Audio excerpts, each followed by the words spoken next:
আমি দেশের বাড়িতে আসতেছি গো মা। ছেলে রওনা হয়ে গেছে, আহারে হঠাৎ কইরা কুয়াশার ভিতরে গাড়ি অ্যাক্সিডেন্ট কইরা ওই ছেলে তো দুনিয়া থেকে বিদায় নিছে। এই দিক দিয়ে টেলিফোন চলে আসে, যুবক রে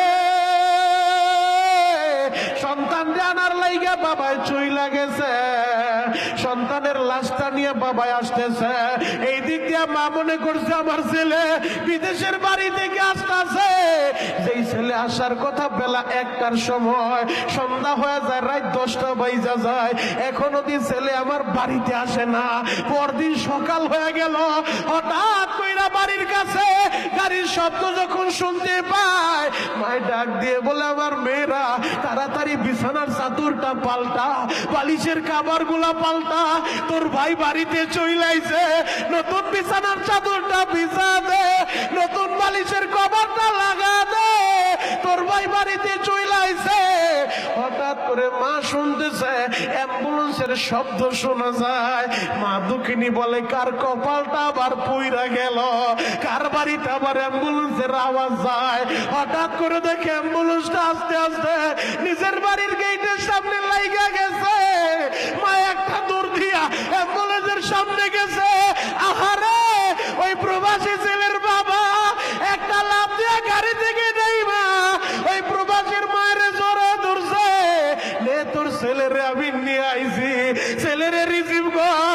মা কারে বলে রে ভাই, প্রবাসী ছেলের চেহারাটা দেখা একটা চিৎকার বাইরা মা দুঃখিনী ওই লাশের উপর পইরা গেছে। ও প্রাণের বাবা, 4 বছরে 28 বিদেশে পার করছো, বাবারে তুই আসতেছিলি, তোর জন্য নতুন বিছানা চাদর বিছাইলাম রে বাবা। ও প্রাণের বাবা, আমি মা তোর চোখের পানি দেখা, আমি মা তোর গা সাদা কাপড় দেখা আমি সইতে পারি না রে বাবা। এই দিন কেন আল্লাহ আমারে দেখাইলো? এই দিনের আগে আল্লাহ কেন আমারে নিল না? এই পৃথিবীতে সবচেয়ে করুণ ইতিহাস, মা বাবার চোখের সামনে সন্তানের লাশ। যুবক রে,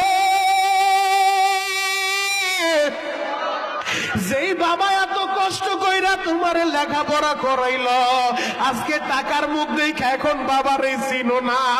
যেই বাবা এত কষ্ট কইরা বাড়ি বাড়ি ঋণ কইরা তোমারে বিদেশে পাঠাইছে, এই আলোকবাড়ির অনেক ছেলেরা প্রবাসে থাকে, ওই প্রবাসের জীবনটা কত কষ্টের রে ভাই, একমাত্র প্রবাসীরাই জানে গো।